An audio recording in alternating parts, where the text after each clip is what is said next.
Aujourd'hui, je vais t'expliquer en quoi agir est fondamental pour que tu te libères du HPV. Dans cet épisode, je vais te livrer les 4 clés qui m'ont permis de ne plus subir le HPV et de retrouver mon pouvoir. Ça a été décisif pour que je puisse retrouver une vie sereine et voir le HPV comme un cadeau, mais ça, je t'en parlerai dans un prochain épisode. Et reste bien jusqu'à la fin car je vais t'inviter à un événement à l'occasion des 1 an du podcast HPV Positive. Bonjour et bienvenue sur le podcast HPV Positive, le podcast qui t'aide à prendre soin de tes émotions générées par le papillomavirus et à voir ta vie dans son ensemble de façon plus sereine. Oui, parce que si tu ne peux pas changer la situation, tu peux la percevoir autrement. Et ça va t'aider dans tous les domaines de ta vie. Alors, abonne-toi à ce podcast pour savoir comment faire. Dans ce podcast, tu trouveras ici des récits d'expérience, des informations, et j'attire ton attention sur le fait que pour toute décision médicale, il faut consulter un médecin. Alors, je te le disais en introduction, cet épisode célèbre le 1er anniversaire du podcast HPV Positive. Alors d'abord, merci à toutes mes auditrices, mes auditeurs aussi. C'était un acte fort que de créer un podcast pour parler du HPV. Et aujourd'hui, avec des milliers d'écoutes et de nombreux témoignages de femmes qui m'expriment le soutien que ça leur apporte, je célèbre ce passage à l'action. L'action, c'est vraiment ce qui permet de changer la vie. Ça a changé ma vie, en m'apportant encore plus de libération, de parler publiquement du HPV. J'ai même témoigné au journal TV de 20h sur France 2 le 1er octobre de mon expérience avec le papillomavirus. Et je t'invite à l'écouter sur mon site internet annehero.fr. Et ça a aussi aidé beaucoup de femmes qui se sentaient jusque-là isolées et qui vivaient seules dans leur coin avec le papillomavirus.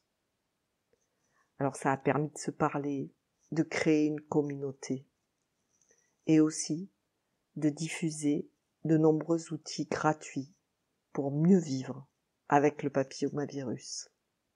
Et parmi tous les contacts que j'ai avec des femmes atteintes de HPV, j'observe qu'il y a 2 catégories de personnes. Celles qui cherchent des solutions partout, qui me suivent sur les réseaux sociaux, qui écoutent le podcast et qui sont toujours dans les mêmes problématiques aujourd'hui qu'il y a 1 an. Et je comprends, j'ai été comme ça. Et celles qui agissent, qui s'engagent, qui en ont marre des crises d'angoisse, de vivre leur vie à travers le HPV, d'avoir peur de faire l'amour avec un partenaire, d'avoir peur de dire à quelqu'un qu'elles rencontrent qu'elles ont le papillomavirus, de peur de le voir fuir. Ces personnes-là, ces femmes-là, qui en ont vraiment marre de vivre tout ça et qui me contactent pour être accompagnées sur le chemin de la sérénité, elles voient leur vie se transformer. Elles se libèrent peu à peu. Alors j'ai envie de te demander là, à quelle catégorie tu appartiens?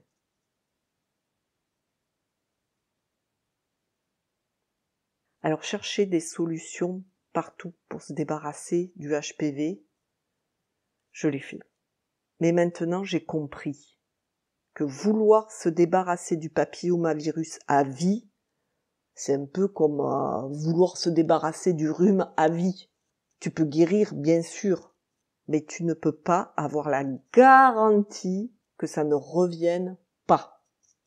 C'est ce que j'ai compris parce que ça fait presque 30 ans que je vis avec le papillomavirus. De près ou de loin, je te rassure. À 24 ans, j'ai eu des lésions précancéreuses.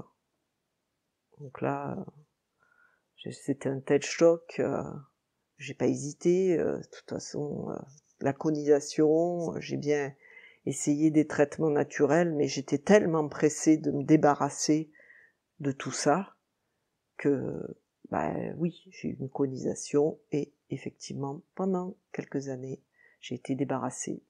J'ai eu une première récidive et là, j'ai eu de nouveau une conisation parce que, de nouveau, je me suis pas posé trop de questions parce que je devais aussi me faire enlever des fibromes. Donc, allez, allons-y gaiement, une intervention, 2 en 1, allez hop, je me pose pas de questions. Et puis, est venu le temps de la deuxième récidive, quelques années plus tard. Et là, ça a été l'électrochoc. Parce que, pour les médecins, 2 récidives, hop, c'est l'hystérectomie. En fait, du moins, c'est ce que m'a proposé le premier chirurgien que j'ai rencontré, et aussi ma gynéco. Et là, ça a été la claque. D'autant plus que j'étais en burn-out à ce moment-là. Donc, le choc, j'étais pas du tout prête à dire adieu à mon utérus. Je ne voulais pas d'une hystérectomie. Et ça a été la goutte d'eau qui a fait déborder le vase et qui m'a donné un électrochoc pour que je me dise mon parcours de soins, je ne le subis pas, je veux prendre la responsabilité de mon parcours de soins parce que cette décision-là, elle ne me convient pas et je ne suis pas prête à l'accepter parce que, voilà, oui, effectivement, j'avais des lésions de bas grade et je trouvais que c'était vraiment disproportionné ce qu'on me proposait par rapport aux lésions que j'avais.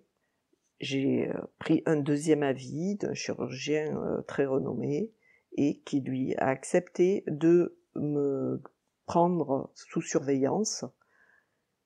Et la bonne nouvelle, c'est que 1 an après, j'avais de nouveau un test négatif au HPV.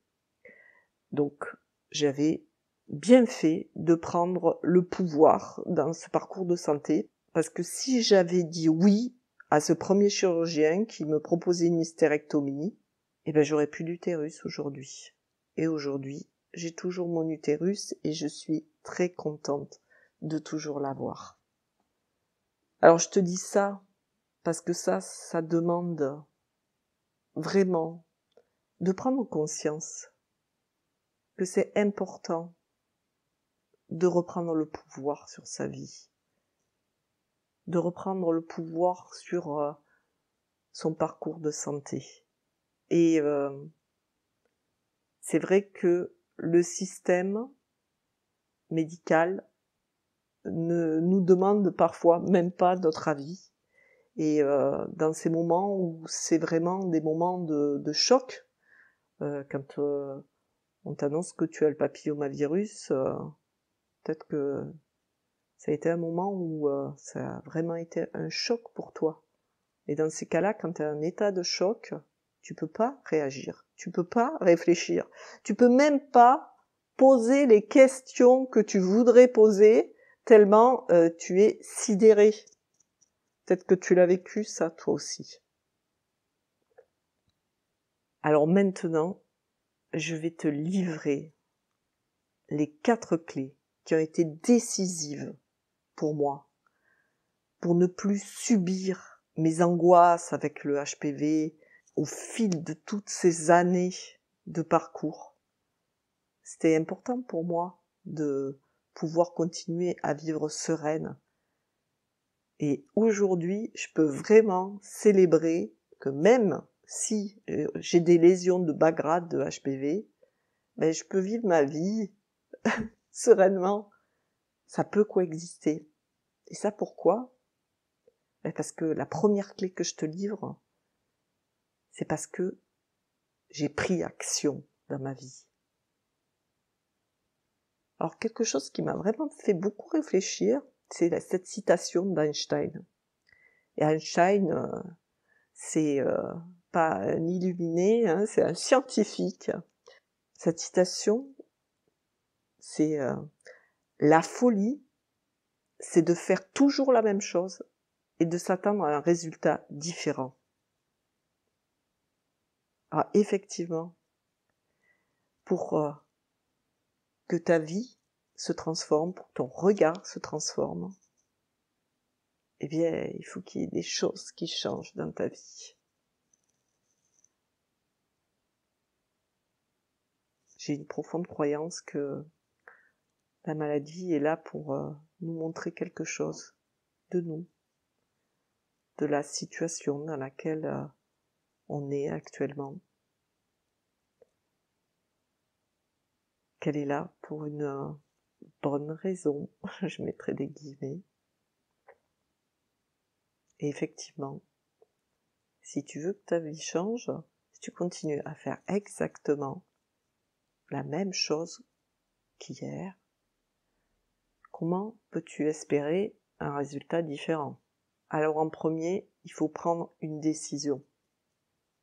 Es-tu prête à prendre action pour que ta vie change?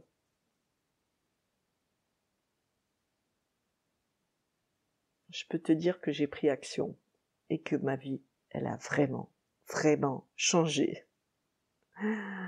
Sinon, je serais pas là aujourd'hui. La deuxième clé que je te livre, c'est celle qui a vraiment transformé ma vie tout entière. Non seulement avec le papillomavirus, mais dans tous les domaines. Qui m'a même apporté l'amour de moi-même, de la sécurité intérieure, et qui me permet d'être authentique aujourd'hui, qui me permet de libérer ma parole. C'est mettre mon attention à l'intérieur de moi, plutôt qu'essayer de chercher partout des solutions pour guérir du HPV. Chercher à changer les conditions par l'extérieur, comme par exemple prendre des cachets pour essayer de régler le problème, de guérir. Moi, c'est pas du tout mon truc de prendre des compléments alimentaires. En plus, j'ai un système digestif hypersensible et quand j'ai essayé ça, de toute façon, ça m'a créé d'autres désagréments. Donc, c'est vraiment pas pour moi. Et au-delà de l'aspect purement physiologique, en fait, je suis intimement persuadée qu'il y a une source émotionnelle dans le fait que j'ai le HPV, comme ça, même à répétition. Et voilà, pour moi, la réponse, elle n'est pas en avalant des pilules pour booster mon système immunitaire. Ça va peut-être l'aider, c'est toujours bon, mais en fait, les compléments alimentaires, ils peuvent être absorbés que sur une période déterminée. Et mon corps, comment il va prendre le relais durablement si à l'intérieur, je n'écoute pas ce qui dysfonctionne? Et ce que je me suis rendu compte, c'est que plus je suis à l'écoute de mes ressentis, de mes émotions, plus je m'aperçois que ce qu'elles me demandent en fait, c'est de l'attention, c'est de l'empathie. C'est ça qu'elles veulent le plus. Et de les écouter, c'est ce qui a vraiment transformé mon regard sur le HPV. Alors, prends un moment là pour voir où tu mets ton attention. Es-tu prête à la mettre à l'intérieur de toi?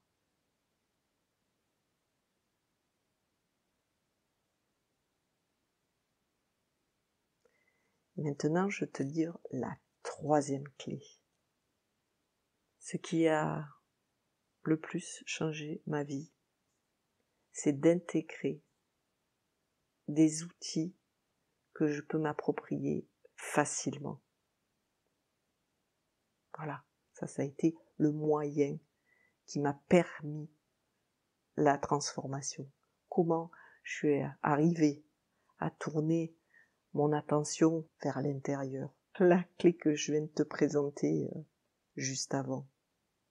C'est les petites pratiques quotidiennes qui m'ont permis de changer ma vie. Et c'est vraiment l'ADN de mes accompagnements. Entre les séances, je propose des pratiques simples, des petites pratiques qui ne demandent pas plus de temps dans la vie. Et ça permet de s'entraîner au quotidien pour s'approprier les outils, pour petit à petit que ça devienne en fait naturel. Par exemple, si demain tu voulais courir un marathon, tu t'y prendrais pas la veille en fait. Tu te ferais tout un programme et puis il faudrait que tu t'entraînes tous les jours pendant plusieurs mois pour arriver un jour à courir un marathon. Et puis si tu veux arriver parmi les premiers au marathon, ben, tu vas t'entraîner pendant plus que plusieurs mois. Tu vas t'entraîner peut-être des années. Et en fait, effectivement, si tu fais ces apprentissages, ben, à un moment donné, ça s'intègre. Et ta vie change, ta vie se transforme. Et pour moi, ce qui est important, comment moi je vois l'accompagnement, comment je soutiens les autres, c'est que je le vois comme un passage, quelque chose qui permet un apprentissage. Et moi, je suis là en soutien. Mais le but, c'est pas que tu restes tout le temps dans ce soutien. Moi, je suis comme une béquille pour t'aider à marcher et pour t'aider à apprendre une nouvelle façon de marcher. Et le but, c'est qu'un jour, tu marches toute seule, sans béquille. Même si peut-être, par moment, la vie, elle te secouera trop et que tu auras besoin de soutien. Moi-même, voilà, je fais toujours appel quand c'est nécessaire à du soutien, parce que c'est aussi une force de savoir demander de l'aide à l'extérieur. Bien sûr, il y a plein de choses qu'on peut réussir par soi-même, mais c'est quand même plus facile de demander du soutien, d'avoir ce soutien, et plutôt que de s'enferrer dans des situations qui peuvent même mener à des dépressions lourdes, voilà, que ça soit une transition, un passage, hop, on a une difficulté, on demande un soutien, et après, on marche de nouveau, sans béquille. Et ça, c'est important d'intégrer ça. Et d'intégrer aussi que la transformation, elle passe par des apprentissages. Et que les apprentissages, c'est plus simple de les faire pas à pas. Parce que si la marche est trop haute, tu vas te casser la gueule et tu vas arriver à rien. Mais petit pas par petit pas, on peut faire des kilomètres et des kilomètres. Et voir sa vie sous un nouvel aspect. Alors est-ce que tu es prête à faire des apprentissages pas à pas? À adopter de nouvelles pratiques au quotidien, comme une hygiène de vie, comme tu prends ta douche tous les jours ou tu te laves tous les jours. Est-ce que tu es prête? Alors, la 4e clé que je te livre, et la dernière, c'est décider que je valais le coup d'investir sur moi-même. Parce que oui, faire tous ces apprentissages, ça a eu un coût, bien sûr. Oui, je me suis fait accompagner, j'ai fait des formations, je suis devenue sophrologue, je suis aussi praticienne de focusing en relation intérieure. Et ça m'a demandé d'investir. Oui. Alors, bon, toi, tu as pas besoin peut-être de te former pour devenir praticienne, parce que justement, je peux te livrer plein de clés, hein, en plus de mon expérience du HPV. Mais effectivement, ça a un coût de se faire accompagner, ça a un coût d'avoir du soutien. Et il y a quelque chose que j'ai entendu qui m'a beaucoup aidé de la part de David Laroche. Je sais pas si tu le connais, c'est un jeune coach très enthousiaste. Et il dit toujours que le meilleur investissement qu'il a fait, c'est d'investir sur lui. Et oui, ça m'a inspiré. Et c'est ce que je fais, en fait. Et à chaque fois que je me pose la question de prendre un accompagnement, je me dis, est-ce que je vaux le coup?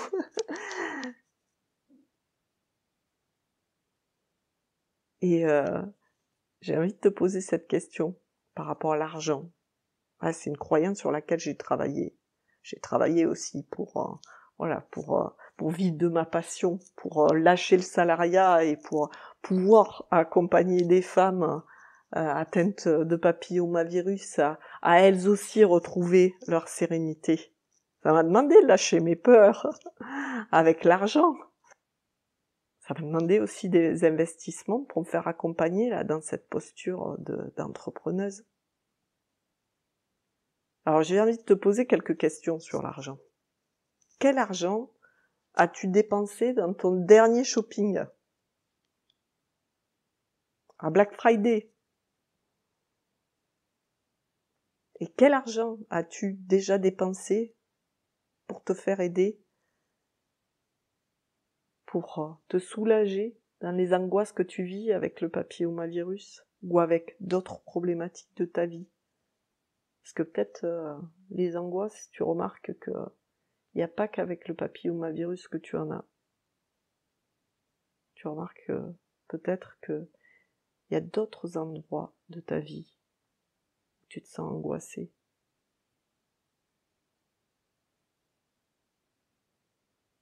Pour en revenir à la 4e clé, quelle valeur t'accordes-tu?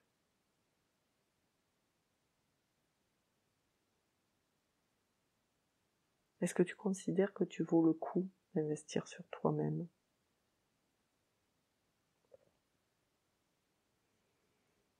Je viens de te livrer les 4 clés qui m'ont permis de ne plus subir le HPV, de retrouver mon pouvoir de décision dans mon parcours de soins et de retrouver ma sérénité, même si j'ai le HPV.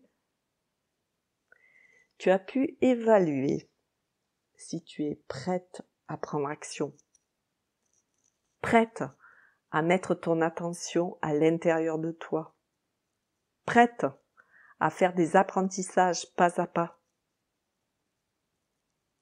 Évaluer si tu considères que tu vaux le coup d'investir sur toi.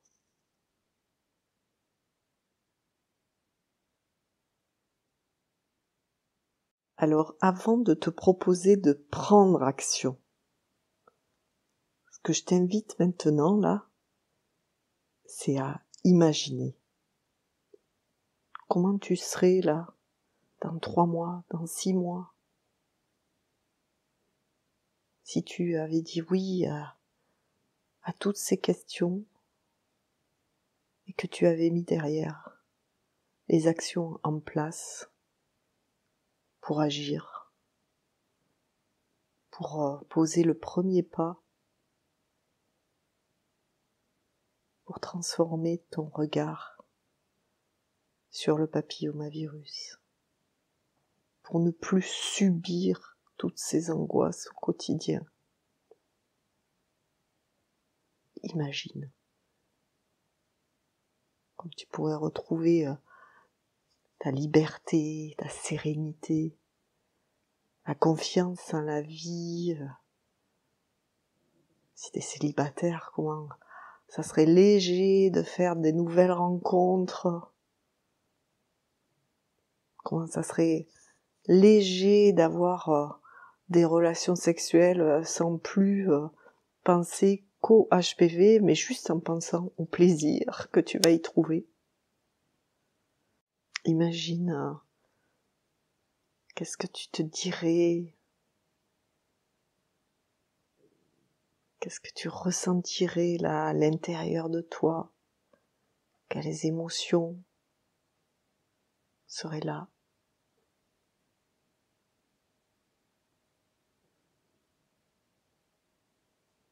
Qu'est-ce que ça te permettrait qu'aujourd'hui tu ne peux pas faire?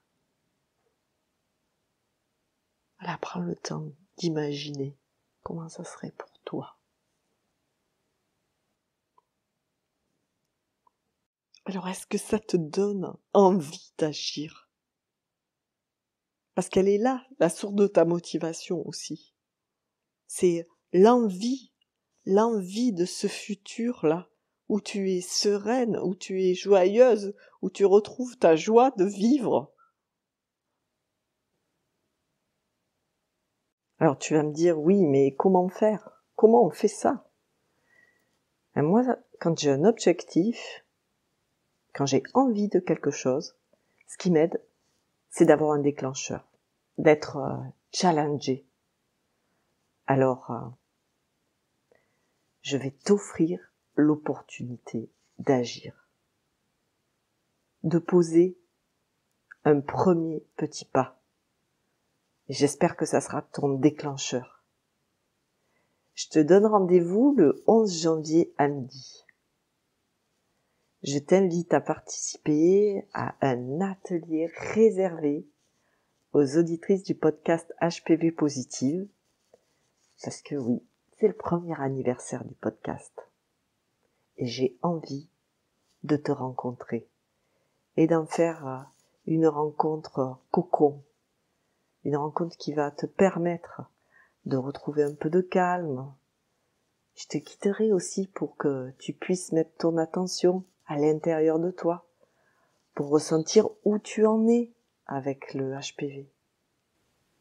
Puis bien sûr, voilà, ce que j'ai envie, c'est qu'il y ait un temps d'échange, de partage, pour des échanges vraiment de cœur à cœur, en toute bienveillance, avec cette communauté autour de HPV Positive qui s'est créée et qui nous soutiennent toutes. Là, ça te donnera aussi l'occasion de me poser plus de questions en direct pour savoir comment j'ai fait pour arriver à vivre sereinement avec le HPV.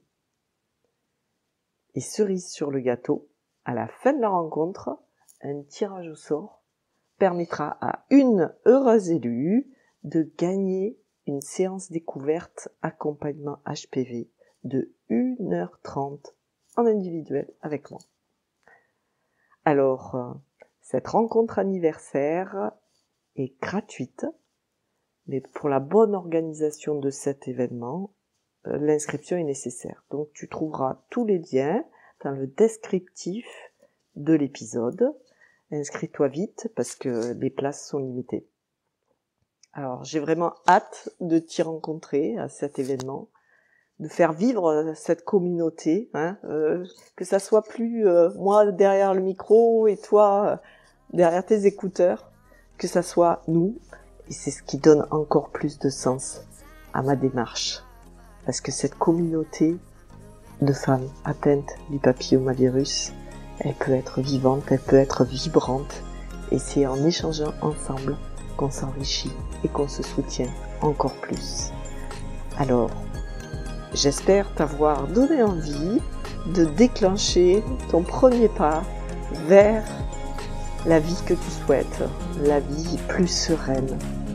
Parce que, je te le redis, c'est possible, j'y suis arrivée, et si je suis là, c'est pour te redonner de l'espoir. Alors, rejoins-moi vite, et je te dis à bientôt, prends bien soin de toi.